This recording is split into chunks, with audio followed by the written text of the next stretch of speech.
Salut, c'est Hugo pour Tuto Poker. L'une des choses à prendre en compte en permanence quand on a une table de poker, c'est le nombre de jetons qu'on a en face de soi, c'est-à-dire son stack.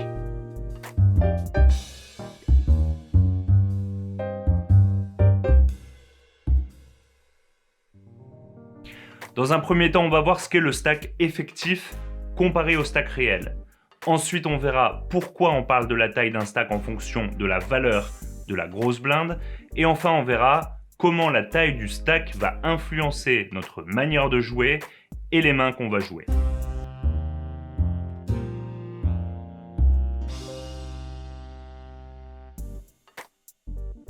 Le stack, c'est donc le nombre de jetons qu'un joueur a devant lui. Si on doit savoir combien on a devant nous en permanence, c'est aussi très important de savoir combien ont nos adversaires, parce que c'est un des critères principaux pour déterminer notre stratégie. Imaginons qu'on ait un stack de 10 000 jetons, mais que notre adversaire n'en ait que 2 000.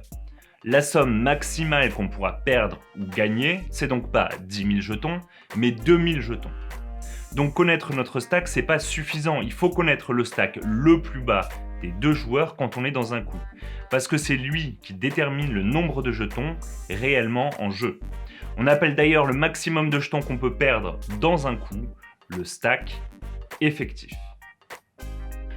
Le stack, on peut en parler comme d'une valeur réelle. On pourrait dire par exemple j'ai un stack de 250 jetons ou un stack de 17 €.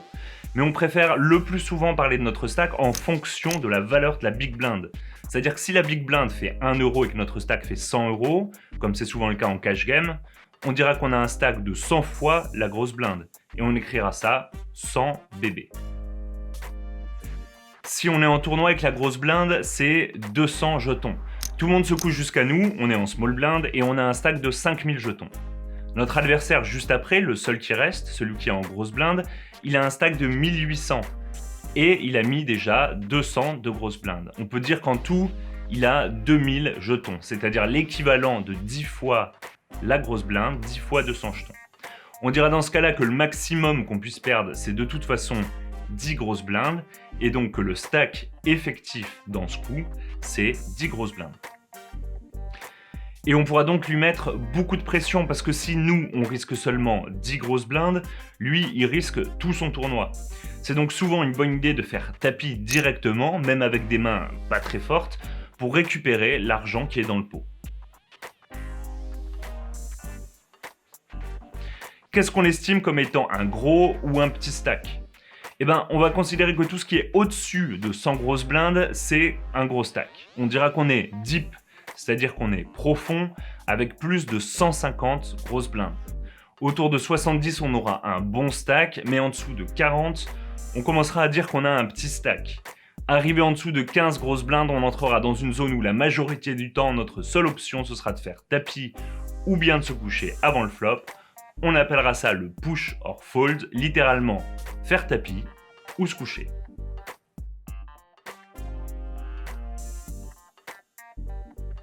Et pourquoi la taille du stack influence la manière de jouer ? On va prendre une main comme 6 et 7 de cœur quand vous avez 25 grosses blindes par exemple.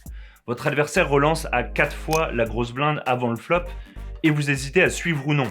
Le problème, c'est que si vous suivez, vous êtes tout le temps derrière avec cette main. Que même si vous touchez un 6 ou un 7 au flop, il y a des grandes chances qu'une carte plus haute soit aussi présente, comme une dame, un roi ou un as par exemple.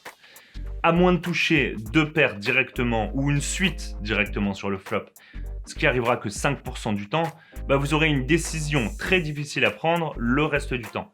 Et surtout, vous n'aurez pas la possibilité de bluffer plus tard sur la river, comme on aime bien faire avec les connecteurs assortis, tout simplement parce que vous avez un trop petit stack pour faire peur à votre adversaire plus tard dans le coup.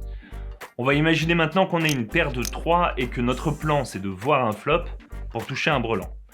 Si on a à investir encore une fois 4 grosses blindes de notre stack de 25, pour en gagner encore une vingtaine de notre adversaire quand on a un brelan.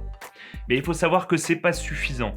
Il faut partir du principe que notre brelan viendra une fois sur 8 au flop et qu'on doit donc investir au grand maximum 1/8 de ce qu'on pourrait gagner. Ici, quand on mise 4 jetons pour en gagner 20 de notre adversaire, ça veut dire qu'on a investi 1/6 de ce qu'on pourra gagner. C'est donc à cause de la taille de notre stack que suivre avec des mains comme une petite paire ou des petits connecteurs assortis, c'est pas rentable sur le long terme. Inversement, des mains avec un as comme As-8 gagnent beaucoup de valeur, car elles sont supérieures à toutes les autres mains de départ sans as à part les paires. Et si vos adversaires font attention à la taille du stack, ils ne devraient pas vous suivre si vous relancez pré-flop avec des mains à tirage, pour les mêmes raisons, c'est-à-dire parce que votre stack, donc le stack effectif du coup, est trop petit. Avec un gros stack effectif, les mains à tirage comme les petites paires et les connecteurs assortis prennent beaucoup de valeur, alors que les as mal assortis ou les mains comme Roi 10 par exemple perdent beaucoup de valeur, parce qu'ils peuvent être dominés par des meilleurs rois ou des meilleurs as, comme As-Roi, Roi-Dame ou Roi-Valet. Et ça coûterait beaucoup de jetons si un roi venait au flop si vous avez Roi 10 par exemple, parce que le stack effectif est élevé. En gros, vous voulez jouer des mains qui peuvent faire des grosses combinaisons comme des couleurs ou des suites, et vous devez éviter les mains qui font des grosses paires mais qui peuvent être facilement dominées quand le stack effectif est élevé.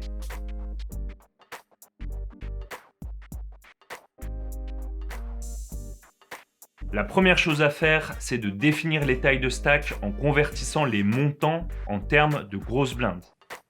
Ensuite, vous devez jouer en fonction du stack effectif, c'est-à-dire le stack qui représente le maximum que vous pourriez perdre pendant le coup. La taille du stack effectif doit changer votre manière de jouer. Essayez de jouer des mains qui font des nuts, comme des as suités, des petites paires ou des connecteurs assortis quand le stack effectif est élevé. Et à l'inverse, essayez de jouer des mains à forte valeur brute quand vous avez un petit stack pour pouvoir partir à tapis quand vous touchez une paire ou faire tapis avant le flop directement si votre stack est inférieur à 15 grosses blindes.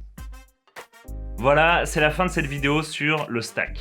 C'est primordial de comprendre l'importance de la taille du stack parce que ça va souvent nous aider à prendre des meilleures décisions, stratégiques, techniques et même psychologiques sur nos adversaires en tournoi par exemple. Merci d'avoir suivi cette vidéo jusqu'au bout. Comme d'habitude, je vous souhaite d'être patient et focus aux tables. À bientôt, c'était Hugo pour Tuto Poker.